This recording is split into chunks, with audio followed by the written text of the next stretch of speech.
5-Year Mission the Podcast, Episode 37. This episode of 5-Year Mission the Podcast is brought to you by Fansets, your home for all things pop culture pin related. Head over to fansets.com and see all that they have to offer. And also stay tuned at the end of the episode for a very special offer from us here at 5-Year Mission. By now you figured out that this is the 5-Year Mission Podcast.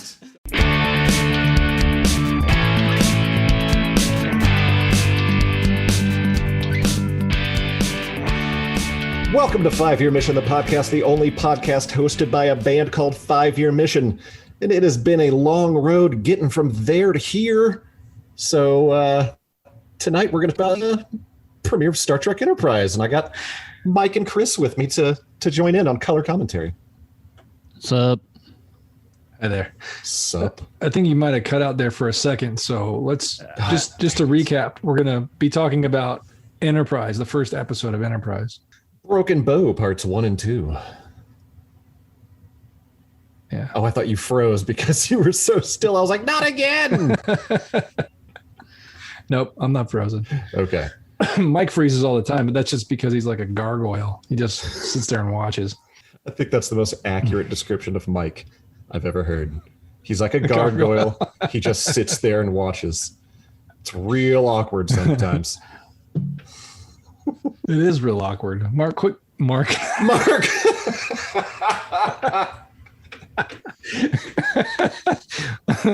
was going to say Mike quit gargoyling and it just came out Mark. Mark.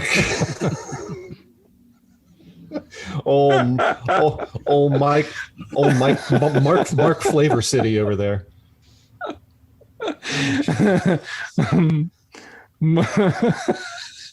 This is starting off really well. I'm here to write songs about Star Trek and guard the castle. So anyway, isn't it the 20th anniversary for Enterprise this year? 25th, I believe. Oh, 25th. Okay. 20th. 20th. Oh, it's the 25th anniversary of... Is the 25th anniversary of the motion picture this year? Yeah, it came out in 1996. Shit. Go home, Andy. I don't watch Star Trek. I'd go back upstairs and you guys wouldn't have to hear me. If it's the 25th anniversary of any Star Trek movie, it would be First Contact. I really truly am. So it's the 20th anniversary of Star Trek Enterprise, and we have all watched the first episode, as Andy noted.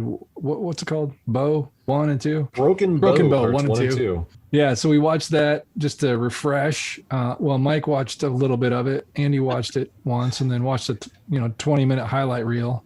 I watched it once. We'd all seen it before, so we're gonna do our best to give our 5 cents about it.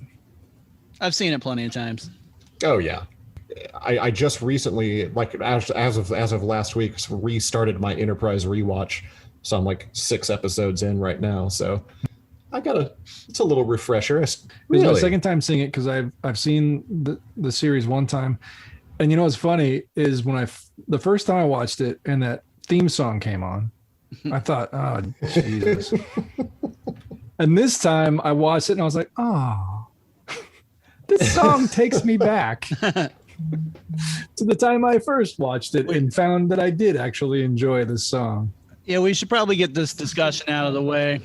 Yeah. I'm actually a fan of the song.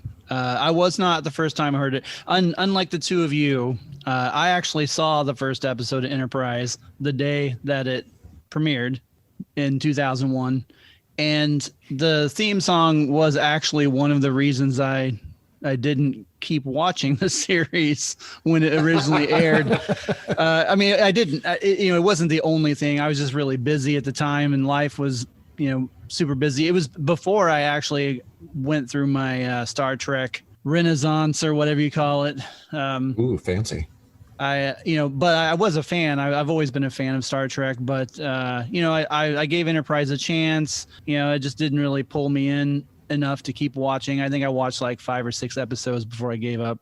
But the song definitely kind of was a shock for anyone who knew Star Trek and watched all the other shows. Well, it has lyrics. Yeah, it was not the normal Star Trek opening theme that you would expect. I wonder if that's just because a reflection of the time it came out. All the other series were kind of orchestral, and their theme songs were, and this one was more of like a pop song.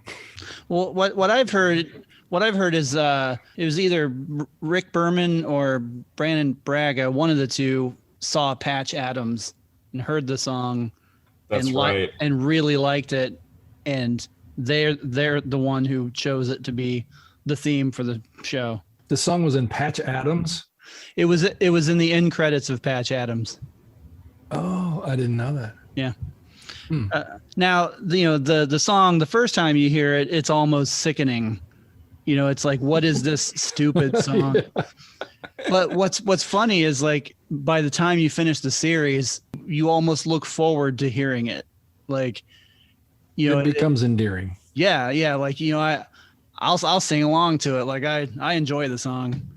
Yeah, another little fun thing is that the version that was in Patch Adams, for that, it was actually performed by Rod Stewart for the Patch Adams soundtrack. Yeah. Oh, really? Yeah.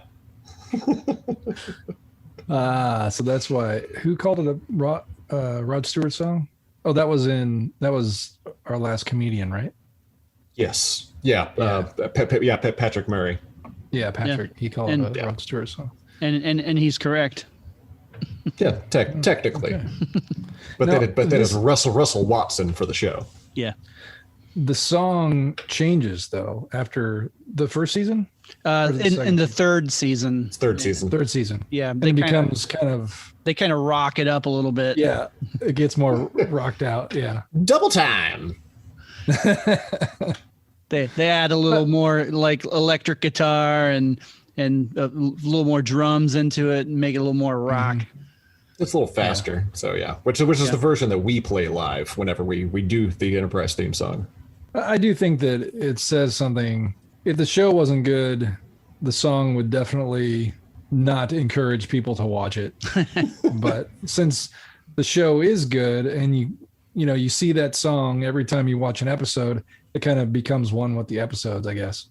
And in the end, like I said, the first time I ever saw it, I just really thought it was a poop show. And I'm like, what is this? But then when coming back, I liked it by the end of the series, and then coming back to it, it really was just like, oh, wow. Yeah. Okay. I want to listen to this. It's been a while, I think the imagery that they show under the song really helps to feel something for the song itself. Yeah. It kind of paints a picture of, like, not just Star Trek, but just humanity and growing from, nothing into traveling through space. You mean getting from there to here? Yeah. Yeah. Like the song says. Yeah. They weren't just whistling Dixie. They were rocking out some Dixie, I guess. Yeah. But when I just started my rewatch, I have resisted the urge to hit skip intro every single time, just because I'm like, nope, I'm going to get this stuck in my head and I'm going to walk around the house humming it. So no, it's getting stuck there. I take it like a challenge.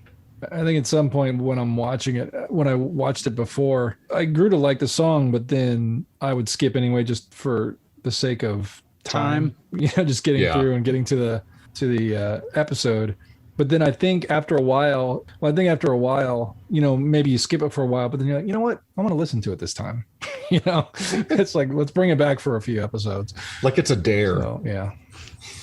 I have to admit, in the a rewatch for me, but a first watch for Ashley, right now we're in season 5 of Deep Space Nine and season 3 of Voyager, and in both shows we skip the theme just because of how long they are, because it saves time. It's not that we don't love them, but it's just and it's honestly, like, I'll skip those before I will skip the Enterprise theme, just because the Enterprise theme is shorter than those. Yeah. I mean, the Deep Space Nine one is like 2 minutes long. I mean, plus at least with the Enterprise theme song too, you can also sing along, which I made Kelsey watch it with me last week, And as soon as she had never seen a single episode of Enterprise, knew nothing about Enterprise. And she, like, it got through the whole intro thing with the Klingon and the Suliban and everything. And then the song started, and I started singing along, and she goes, "What fresh hell is this?" And I was like, and then I didn't even answer. Didn't stop singing. I just kept going. And I was like, "Oh no, that's the Enterprise theme song at the very end." And she goes, "One question, why?" That's a valid reaction. Oh yeah, it's a valid reaction for the first time I heard it. Which is most people's reaction. Yeah, it's very jarring if you've seen any other Star Trek and you're like, "Wait, there's a sing along in the beginning? What is this?" I mean, if we were in the 90s, maybe, it would make a whole lot of sense, but we're not anymore. So it just, it's confusing at first. Yeah, actually the version, Rod Stewart's version from Patch Adams hit number 60 on the UK charts. Ooh. And it's actually not that different. So instead of talking about the theme song for the entire episode, but we talk could about the episode. We could clearly. Oh, so yeah, we get to see kind of the beginnings of space travel. Everything. Yeah, because you get to see Archer's dad start developing like the warp drive and everything, and when kind of working hand in hand with Zephram Cochrane. But then those don't fight the wind. Don't fight the wind, kids. Don't fight it.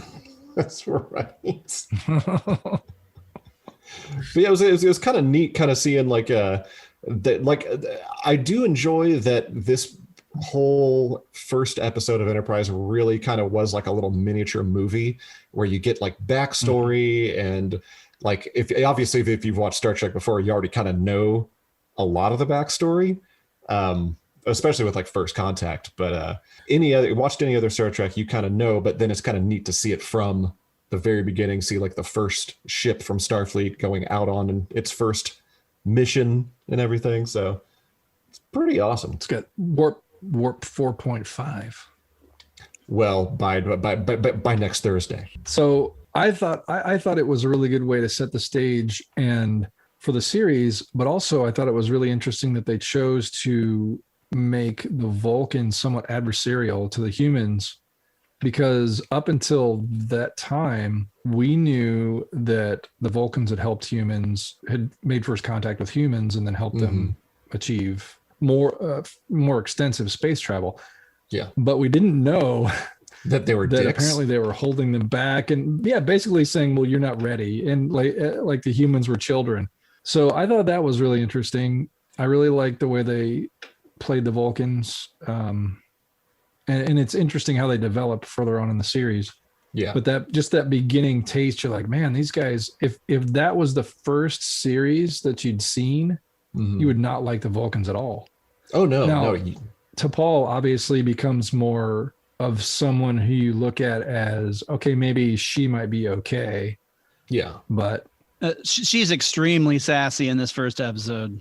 Very much so. Yeah, she is. I mean, the Vulcans are overly smug. Like, I mean, they were definitely driving home that point that we don't want you to like the Vulcans. Oh, so Val is a giant jerk in this first episode. And matter of fact, I love when he's kind of having like the little argument with Archer, and he's like, "Oh, so basically, as soon as the Vulcans don't get their way, that's when you raise your voice." Actually, what's funny is that on my notes for that scene, I did my only note is, so Val gets pissy. Which is true, because he was just being very, very smug. He was. And I also really like the introduction of all the characters is really good, except for Reed. There's not much really to him yet. No, you don't really get a sense of who he is yet. It's a great introduction of Trip. It shows how he and Archer already have a relationship and they're friends. Yeah. But I love Dr. Phlox's intro because right away you like him. He's just this. Yeah. I think it was a weird choice, the whole smile thing that they do. How they have him with that extended smile. The first time I saw it, I was like, what? And they only do it a couple times in the series, I think. Yeah, they never really did overdo that. So I was glad. I love that episode, and I think it's the 4th season where Phlox has face like blows the up really pufferfish big. thing? Yeah, the pufferfish Yeah. thing. Yeah. Well, I just like how it establishes that he is not your typical doctor. I like that Archer sees that right away and sees, I mean, also he needed somebody and he didn't have any time, and there was Phlox, so that might have something to do with it. But I like that he establishes, that he is unique, and that he brings all these biological organisms onto the ship. Right away, he's got this like starfish looking leech that helps Archer when he gets shot. Right. It's just a really, he's established as an interesting character right away, like somebody that you haven't seen before, and I like that. Yeah. And he continues to be throughout the series. He's one of my favorite characters in the series. Because I remember on Deep Space Nine, Bashir was always talking about how he wanted to be on Deep Space Nine to kind of like practice like frontier medicine, because he's like out in the Wild West type thing. Yeah. But like with Phlox though, he truly was kind of still practicing that like kind of old school, like early version of like space medicine, basically, because he was just like, you got a stomach ache? Let's do some cocaine about it, type of thing. Yeah. Well, but it doesn't have that whole homeopathic feel to it. It's not like crystals or anything. It doesn't seem like grandma's home remedies. It feels like he knows what he's doing, and he's traveled the stars to find these unique curatives that actually work. And I think that's really interesting in his character, because all the other doctors you ever saw, they were all using medical experience that they gathered through Starfleet. It was all like basically human medicine and instruments and everything, and know-how. Yeah. So then you have this alien come in, and he comes from a completely different background, and it's just something we hadn't seen before. And I always really liked that about him. Yeah, just through like a medical exchange program, and then Archer just has to be like, hey you, I liked you. You want a job? Yeah. I mean, at least it wasn't like a Neelix type. Yeah, one of the cool another one of the cool things about this first episode is we get like kind of the first look at like the early transporters, and like everybody's still afraid of it, and they're like I'll use it to send a box, but I'm not coming back inside out, so I'm not getting in that thing. Yeah, that was I like that they did that. Like, it wasn't established yet. Refresh my memory, because you guys have seen it more than I have. Do they use I feel like they don't use the transporter as like a de facto transport mechanism throughout the series. They use it more and more as the show goes. But definitely not in the first season. Yeah, it was typically just like in case of emergency, activate transporter type thing. Yeah, that's kind of what I thought. Yeah, that's good that they had a kind of a gradual easing into it, instead of just saying, oh, look, we transported Archer, it works, let's all do this. Everybody hop in the transporter, get your molecules scrambled and reassembled. Yeah, because we got to see the early transporters, and we also got to see like the early phasers too, which people like everybody had to be like, are you trained on these things yet? It has settings for stun and kill. Let's just make sure it's on stun. Yeah. They were so big and bulky too, and they had like put like a cartridge in and everything, and it's like, man, they really were going old school. It's like a whole it's like a 6-shooter kind of situation almost. Well, and they had before, when they pulled those out at the beginning, or when they first pulled those out, they traded out they looked like laser pistols. They had these like old clunky laser pistols, and then they had the phasers, which I do like, deliberately not making them look like guns was on purpose in the original series and so on.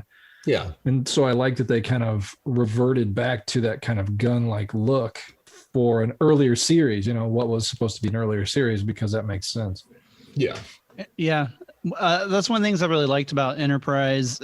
Actually, in the beginning, I didn't like it because a lot of people had this reaction back when it first came out, that everything looked more advanced than the original series. They always are going to say that with each new series anyway. Yep. But, Enterprise does a really good job of setting everything, in continuity with the other shows. And really, I mean, I know the original series was made in the 60s, so, what can you do? but they do a good job of of making it seem like, well, this could have developed into this other thing that they're using, 100 years later. I liked that the phasers, they also kind of look like an earlier version of the TOS phasers. Yeah, like it was like the beginning of like a natural progression to like what we eventually got to with like just like especially the ones on next gen that just looked like a garage door opener.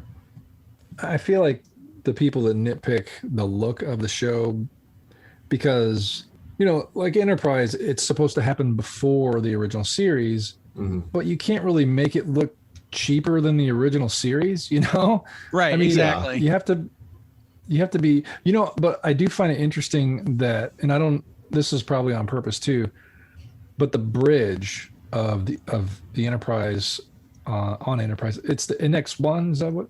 The NX01. Yep. It is, the bridge looks so cramped, like all of the other bridges that Voyager, the other Enterprise versions of the Enterprise, they're like these open, like rounded, bridges, and this is just like, it looks like somebody's closet. It's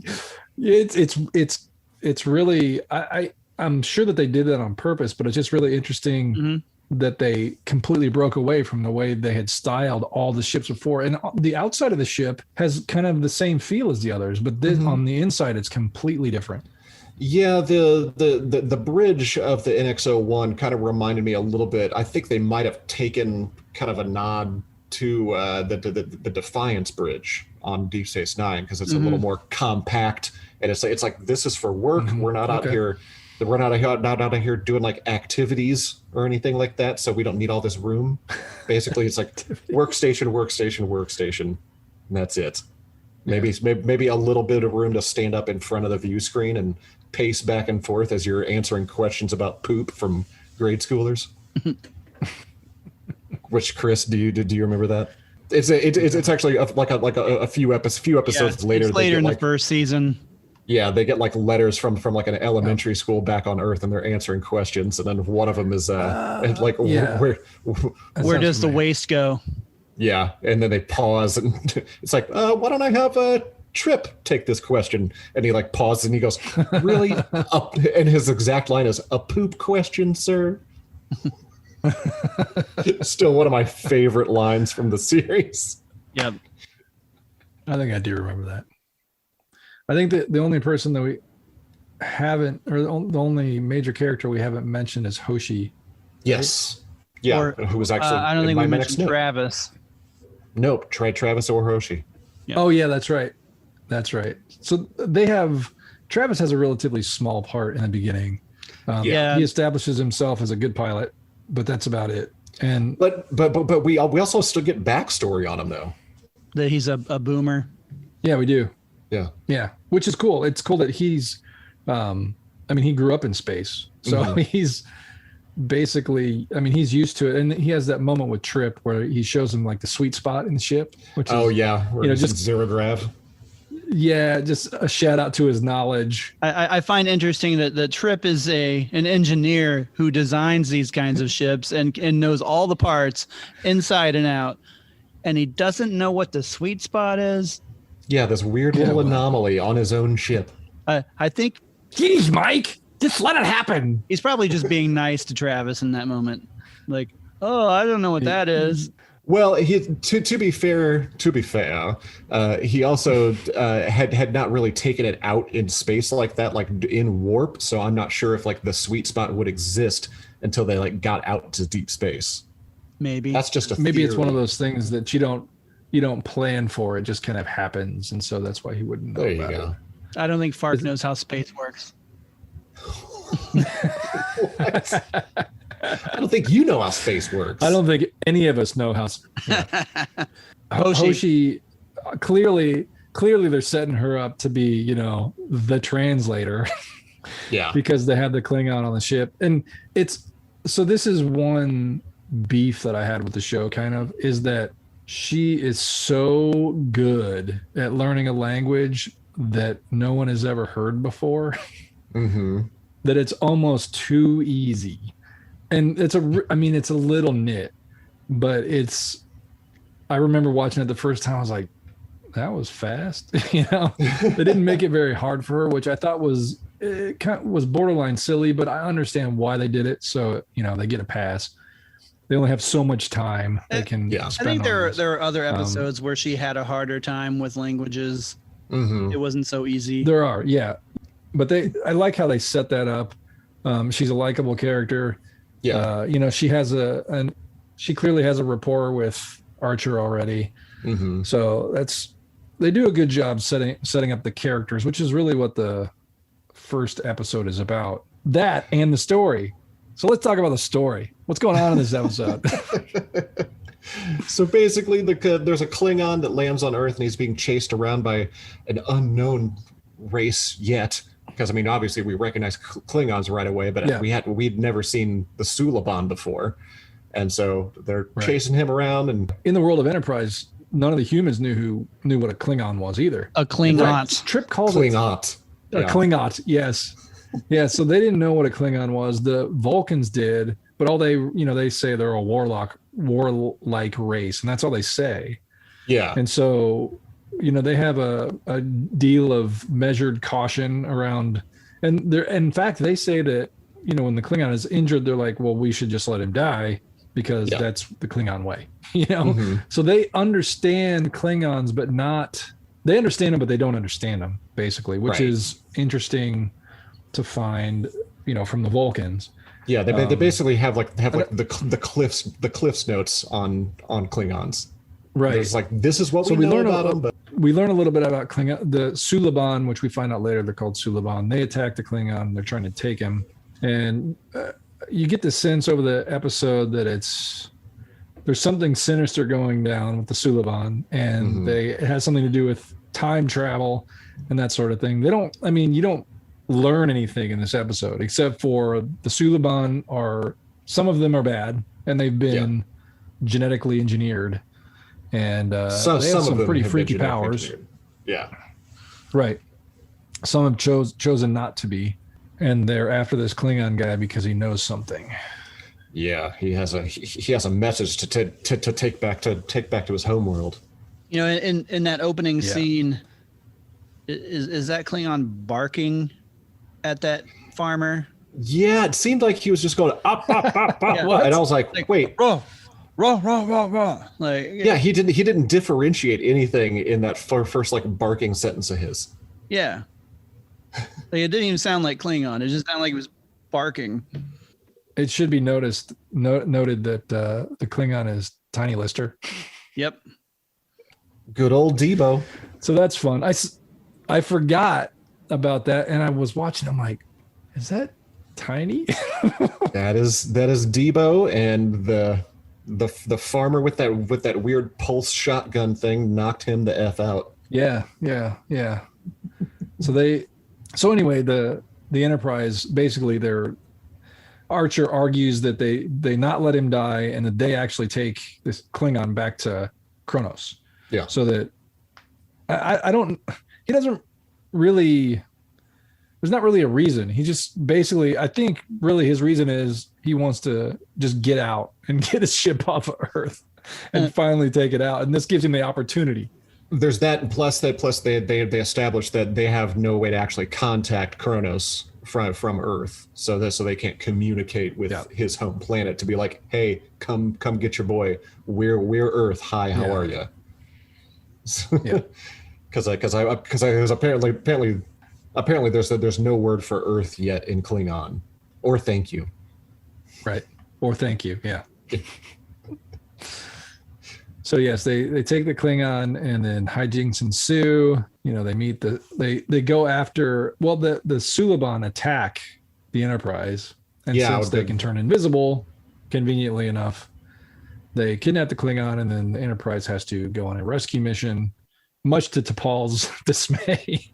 Yeah, they have to figure out how to track the Suliban ship too. So they gotta start working together, and that's where T'Pol, I think, in part, I think a lot of this episode was establishing who T'Pol was going to be, because in the beginning, she's this naysaying Vulcan who thinks the humans aren't ready.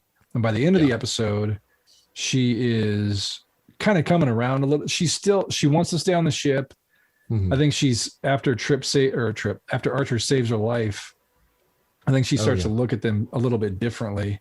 I mean, she doesn't, fall out right away, and she continues to be kind of a thorn in Archer's side. But I think the way they developed that, to me, it felt real. It didn't feel like they were just forcing it. Right. It felt like she's not. It was like Spock when he wasn't when he was showing emotions, but not, but ignoring that. It's like she's doing the same thing. She has these thoughts about what maybe the humans are that that are different from what she thought. Yeah. And she's not fully embracing that, but she's not fully denying it either. No. And one of the nice things about the development of T'Pol just throughout this episode is that she just starts off like real standoffish and just like humans. And then kind of by the end of it, it's not like she does like a complete 180 and she's like, yeah, I like the humans now. It's like, these guys are okay, but I'm still gonna, keep them all at like an arm's length, and I'm not gonna be, 100% yet with these guys, but right. I can see where they have the possibility of being decent beings. So there was one kind of abrupt moment though, where Trip was arguing with her after they left. They went and they found the Klingon. Mm-hmm. What was his name? It wasn't Clang. It wasn't Kor, but it was Clang. Clang. So they went and they found Clang, and they rescued him. But Archer got stuck on this station where the Suliban station, the Suliban disco office. Yeah, right. And they're flying away, and Trip's like, well, aren't we going to get the captain? She's like, no, we're not going to do that. And then they start arguing, and then it cuts back to Archer, because she's like, well, we're not going to do that. Cuts back to Archer, and he's doing stuff. Then it cuts back to the Enterprise, and they're coming back to get him. It's like, what happened in between Trip and T'Pol arguing, and T'Pol being like, all right, let's do it your way. I mean, when did that? How did you see that coming? So I thought that was a little weird. I chalked that up to there must have been a longer conversation that we weren't privy to. But really, it seemed like Trip was getting it seemed like Trip was getting through to her, but you never really saw the point where she was on board, and then all of a sudden it was, and it was implied, and then so I thought that was a little jarring. But beyond that, I thought it was for her it was a pretty good transition, because from then on she's still a little aggressive, but it doesn't seem out of place. It was just weird that the turnaround happened so quickly. But the great thing about this just entire episode, especially as like a series premiere, was that we got a ton of backstory about like almost every single character. But like you said earlier, we didn't get a ton on Malcolm, except he's a little bit surly, and that's about it. But yeah, it was neat to actually see like character development just within like the first episode already, and that's a giant plus. The one thing, going back to Hoshi just for a second though, I always have subtitles on Netflix because I'm old and I can't hear from playing punk rock for way too damn long. So I had the closed captions on, and when she was still down on the planet and she's like teaching that class with the thing, the subtitles say Hoshi teaching Klingon. And I was like, nah. And then the next scene with Archer still on the planet, she was like, Klingons? And I was like, wait, okay. I have a feeling that the subtitles must be messed up, because now I want to see it on like the official like DVD release, just to see if the subtitles still say Hoshi speaking Klingon in that little scene. Because I was like, no, come on. I do. I also like the way, speaking of character development, I do like the way they tie in Archer's father having basically built this drive, that drives the ship. for years and years, not being able, and not surviving to see its maiden voyage. And it's kind of Archer's, it's his legacy mission in life to it's his legacy to thanks, Mike. It's his legacy to be able to captain the ship and make his father's dream a reality. And so, in the beginning, you can see the emotion and the importance of that to him. So I think that was cool. I liked it. I like how they did that. And okay. One thing I wanted to mention. Do you think they based that weird base on Rigel on like Mos Eisley? Because it was kind of like the whole hive of scum and villainy thing. Yeah, it's very similar to that. Yes, it seemed like it. Yeah, because I mean they had like the weird strip show with the pink thing and the blue thing eating the weird butterflies, and like Malcolm and Travis are both like, ooh, what's this weird show of these half-naked beings eating butterflies live on stage with this weird music in the background? Are those really butterflies? Yeah, I feel like that's kind of a thing in science fiction, though. Whenever they go to some, scoundrel planet or dive bar, it always looks exactly the same. It's because they got it right in Star Wars, and there's no need to improve it. Exactly. Yeah. So the Suliban are the newly introduced villains as far as Star Trek is concerned. We'd never seen them before. And the first time you see them, they're scooting under a door like a piece of paper, which more like a pancake. Yeah. Yeah, it was the effects were okay, but I just remember when I first saw it, I'm like, what is going on here? But I do that part was not very subtle. No. But when Archer is fighting the Suliban, when he gets into the time cabinet or whatever it was, and he's fighting that guy and he's trying to get the gun and he like flips his arm around, it's like he's got the jelly arm and he flips it around and grab the phaser. That was kind of cool. Little subtleties like that are cool. Sliding under the door was a little silly. What I really enjoyed was that apparently only one of those Suliban in the opening scene could turn himself into a pancake, because he slid under the door and then goes in and unlocks it and opens it for the other one. I was like, okay, so apparently they get to kind of pick and choose. It's like an a la carte thing where it's like, I want that power and that power. That's kind of what it seems like when they were talking about it. You had, because I can't remember her name. I think it was Saren. Suliban. Sarah, something like that. Something like that. She's chosen not to become enhanced or whatever. And the others, I just get the impression that there are, you can kind of choose what powers you have. I mean, I can't when Phlox is looking at the Suliban in his lab and he's like, I can't remember what he calls it. He shines that light or whatever and they kind of glow the skin. And he marvels at it. And when he's talking about that, I just got the impression that there were other things, some of them can turn invisible and some of them can slide under doors and some of them probably have x-ray vision. I don't know. Because he also pointed out the pupils too, which were like, I can't remember the exact word that he used. He called them something pupils, but apparently like enhances their vision. Bunch of irises or something. Or like multi-retinal or something like that. But they're interesting characters. They look kind of scaly almost.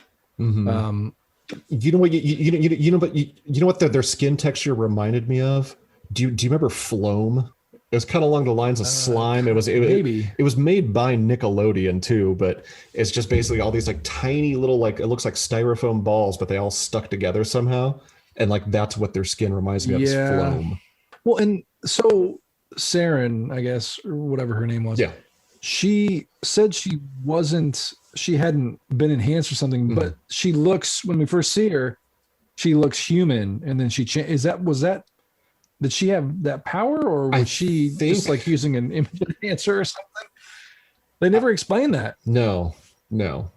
I mean, it was obviously some pretty decent special effects for the time again, but they'd maybe the Suliban have abilities already that were enhanced. Possibly. Like they could. Yeah. They're virtual chameleons, but maybe they can't turn invisible. Maybe that's the reason that Future Guy chose that race. Oh yeah, because like it's kind of like like it's an already work in progress almost. And you could I could add this to it. Yeah, that makes sense. She's the character that Melinda Clark plays, right? Yeah. Okay.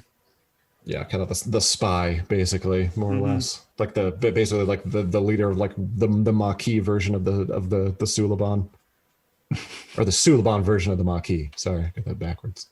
Oh, can we talk about Archer's logs, real quick?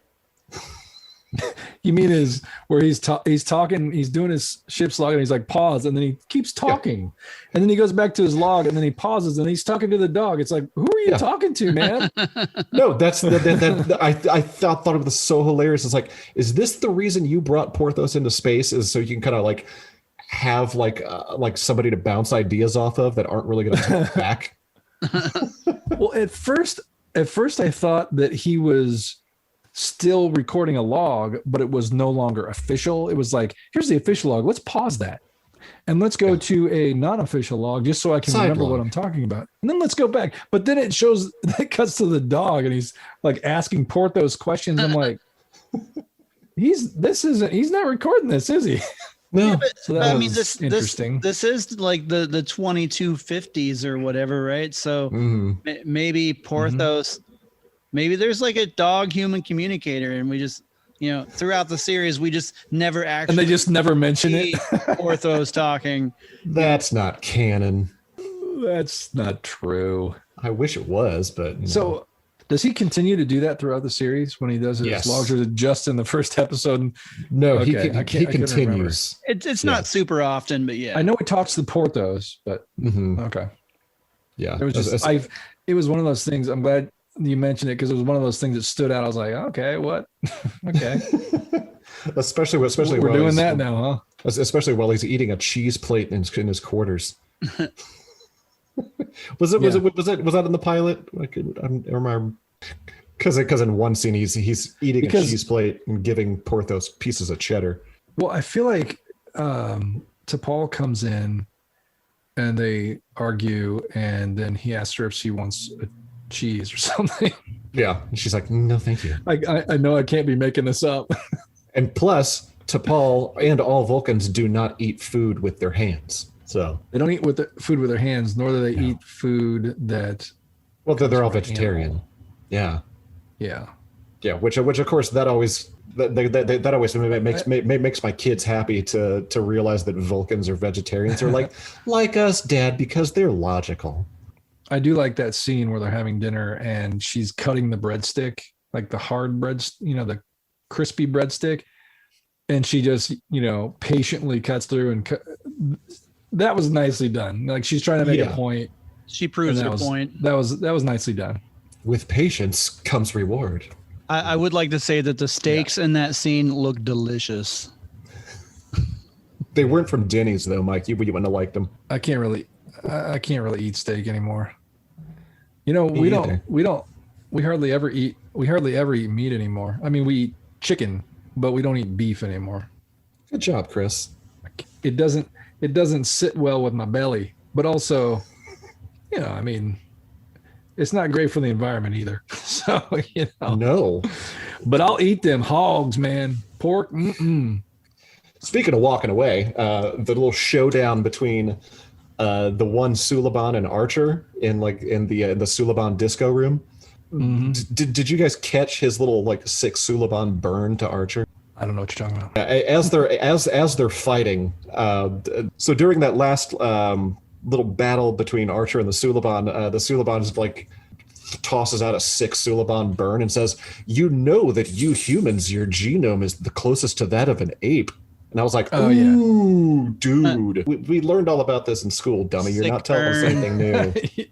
But yeah, that was a pretty dumb fight, but it was kind of nice that they let Archer also have the weird acid trip so he could see the phaser fire coming. and dodge out of the way. Once they got out of the slow-mo room, it was a real fight. But yeah, it was. Oh, so yeah, once they leave there, they're go on their happy way back to Kronos and deliver Klang, who's finally back up and on his feet and feeling better and everything. And he kind of finally realizes what's going on after he was speaking gibberish to Hoshi earlier on in the episode. And they're like, hey, your guy was almost dead. We brought him back, but, you know, here he is. And they're like, it's no honor. You should have let him die. And then like the Klingons like, no, these guys were honorable. They saved me. They're helping us out. Here's the message I was supposed to bring, which I couldn't have brought if I had died. So you're welcome. But he doesn't know how to say thank you. No, well, probably, or you're welcome either. It's probably more of a here, good. And that's pretty much the exchange. Probably. That was exactly what he was saying in Klingon. Most likely. But Hoshi says you don't want to know. Yeah, that's right. Because she knows Klingon so well at this point that even the nuances of Klingon are easy for her. She's that good. Well, luckily enough, by that point, I kind of believed she had learned Klingon a little bit better because they had it was like 70 hours or something like that to Kronos, and they'd also gone on the little side adventures and stuff. So she'd been able around the clock, you say. She'd also been able to get a better sampling of the Klingon language by just him ranting and raving about Boots and his ugly wife and stuff. And so, like, I always noticed that, like, when she's trying to translate, she was like, let me just get a few more words and let them just keep them talking. And then she's just feeding into this translator. She's like, I got it. Apparently, that's how those translators worked back then. They only need a couple of syllables and then they know the whole language. Right. It's pretty impressive. It is impressive. That's our Hoshi. Little babblefish in a box. Wow. Or babblefox, whatever. So I gotta say, my impression of the first episode is a good one, and it makes me want to watch more. And I remember when I first watched it was the same. I mean, it held my interest throughout. You know, it had exciting parts. It developed characters, especially as a Star Trek fan. I'm thinking, okay, good. Because I think Enterprise gets a bad rap a lot of times, especially because of the way it was like the ending was so bad. Oh God, yeah. And it just was handled so poorly. And so I think the beginning I think is actually a pretty solid start. And it makes you want to go to see what happens next. It's definitely one of the better like first episodes of Trek. I think like the first episode of Discovery and the first episode of Enterprise are probably the two most solid beginnings to like a Star Trek series. Honestly, well, okay, and Lower Decks. I will boldly go ahead and say that I think that the Enterprise premiere is probably the best of all of the Trek series. It's. I mean, the other ones are mostly good. Mostly. I mean, obviously, Encounter at Farpoint has a lot of issues. It's pretty slow. And even though we love those characters and the actors, like, the acting is very wooden. Mm-hmm. And, Data, I mean, Brent Spiner's like overacting in that episode. I think Picard's probably the only one that's even kind of an okay example of the character. Everyone else is just so like just still figuring it out. But I mean, the other shows, Emissary is a good premiere, but it kind of suffers from a bit of the same as an Encounter at Farpoint. I think that Voyager's opening is a decent one, but Enterprise's is better than that. Yeah. So I think you can't really count any of the TOS, any of the three that whichever one you want to say is the first episode. Right. I mean, they're good episodes, but they're not good premieres. And I think that the Enterprise, I think Broken Bow really sets the series up. It introduces the characters, the acting, the effects, everything is really good. I just think it's probably the best of all of them. But yeah, it's a good episode. I agree, Mike. I think it's one of the better Star Trek introductions of Star Trek series. There's a lot of good character development. You you meet everybody and you get a sense of who everybody, especially the major players. I mentioned, Reed and Travis. What's Anthony Montgomery's? Yeah, Travis. Travis. Reed and Travis don't get a lot of development, but they don't really get a lot of development throughout the series. They don't become as important characters as, like Trip or Hoshi or Fox Or T'Pol. So I think it's appropriate. Yeah, or T'Pol. Or Archer. I mean, I didn't want to name everybody. Literally everyone else has a bigger storyline. And the rest. Yeah, pretty much. So I think it's okay that even in the picture behind you, Reed is like way back there. I mean, he's practically blending into the background except for his head. Yeah, it's because he is space. A production photo. Although one of my favorite episodes is the one where Trip and Reed are stranded in the ship, and they're Shuttle Pod 1 in the ship. Yeah, Shuttle Pod 1. I love that episode.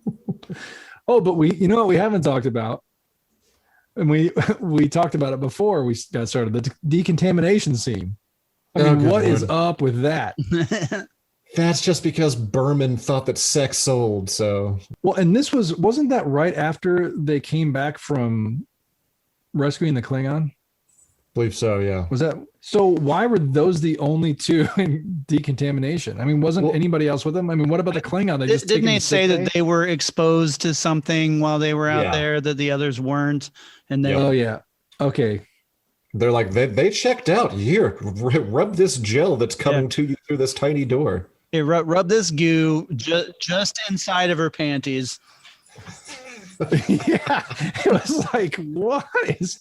Well, and the funny thing was, the best part about that scene is it was so intentionally sexual without the characters being sexual at all. It was awkward. It was like so many weird close-ups of boobs behind tank tops and like Trip's abs. Children, close your ears. But what is going on? I mean, was T'Pol rubbing ice on her nipples? Because I mean, seriously, what was going on there? I mean, it was so intentional. Oh, absolutely. So intentional. It was ridiculous. And speaking as someone who watched it the night it premiered, that was super awkward then. Like, it wasn't even like, hey, this is hot. And then like later you realize that it's not. No, like everyone was uncomfortable watching this. Like, why is this happening on my TV screen? And it wasn't even the last time there was a freaking decontamination scene either. They're like, you know what? You know what was hot in that first episode? When they're rubbing goo on each other. Let's do that again in different pairings this time. We got to see everybody half naked. If you haven't seen this episode, basically you have Trip and T'Pol, and they go into this blue room and strip down to their underpants and rub goo on each other because they're decontaminating, and this goo is apparently a decontaminant. I don't know why they. I don't know the science, but I know they had to. There's a lot about it that doesn't make sense, except for the production was like, you know what we got to do in this first episode? Sexy time. Oh yeah, but let's not make it too sexy. Have you seen that actress they hired to play the Vulcan? We got to rub some goo on that one. We got to get her naked. First episode, day one. Day one, son. So yeah, it's an awkward scene.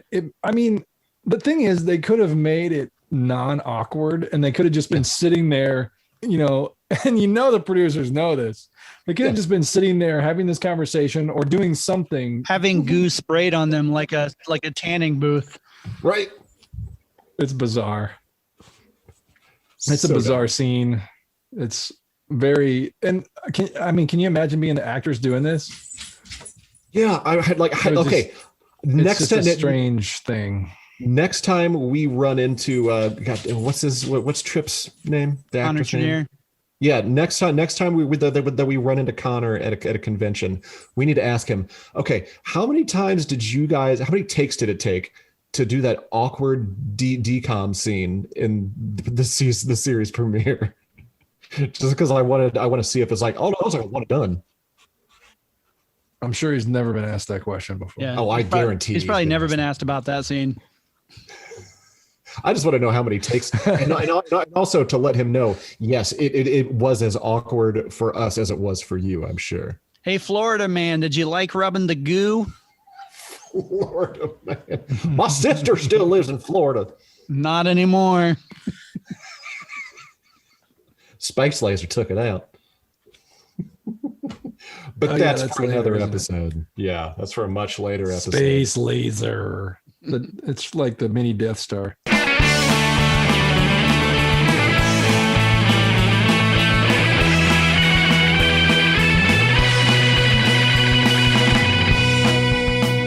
Hey, do you miss getting new content from 5 Year Mission? You should head over to patreon.com/5yearmission and check out our Patreon page. As a patron of the band, you will receive access to rare and behind-the-scenes pictures and videos and other cool stuff. You will also have early access to many things, like video releases or new songs. You can sign up for different levels, from ensign all the way up to admiral. One of the perks of being an admiral on 5 Year Mission's Patreon is that you get to be a producer on this podcast. Currently, our producers are Neil Carpenter, Helen Lake, Debbie Rinke, Carol Jones, Becky and Roxy, Steve and Frankie Palopoli, Madison Rachel Jones, and Jim Morehouse. Your name could be on this list if you sign up as an admiral. So head over to patreon.com/5yearmission now. That's the number 5 Year Mission.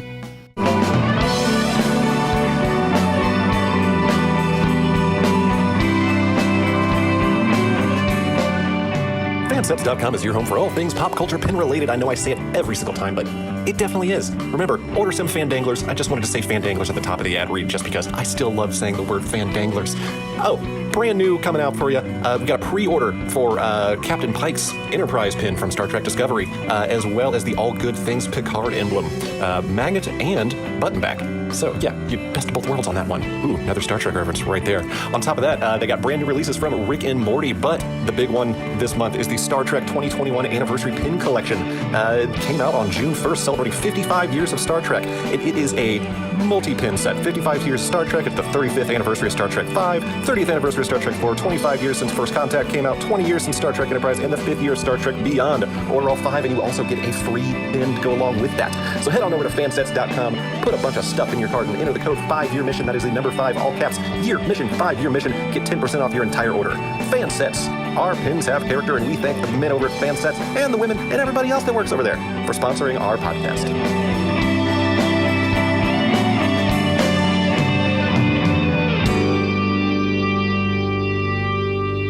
Well, I think that wraps up our conversation regarding episode 1 of Star Trek Enterprise. We're not going to keep on going because Discovering Trek currently is going through a complete Enterprise rewatch here on the Trek Geeks Network. So if you're big into Enterprise, go over and check out the last few episodes of Discovering Trek. They're going episode by episode on a rewatch and discussing every single one of them individually. So basically this episode just bit off their premiere episode. Suck it. Theme song. Nice. Wait, no, let's not do theme song yet, since I'm gonna give first crack at editing this thing. So I want Mike to just give us a few bars of the Enterprise theme song before I hit the 5 Year Mission podcast in music here. All right. Oh boy. And a 1 and a 2 and a 1, 2, 3. It's been a long road getting from there to here. Cue the music. It's been a long time. I said cue the music, me. Time is finally near. I gotta get better at I editing. can feel my dream come alive at last. Where's this button? I'm still learning this whole system. You're not gonna hold me down Oh, no God. more. No, you're How do I not just gonna- delete? Computer, delete log.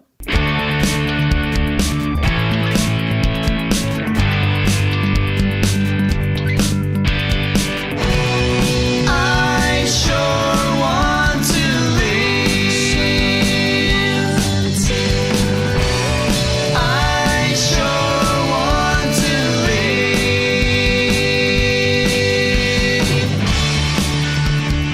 leave. Thank you for listening to this episode of 5 Year Mission, the podcast. If any of you are interested in listening to more of our music, you can check us out on YouTube or Spotify or iTunes or pretty much anywhere that you can listen to music. Just search for 5 Year Mission and we should be the first thing that comes up. If you would like to contact us in regards to the podcast or anything else that you want to talk to us about, you can email us at 5yearmissionband@gmail.com. And for more information about the band, you can go to 5yearmission.net and also follow us on Facebook, Instagram, and Twitter.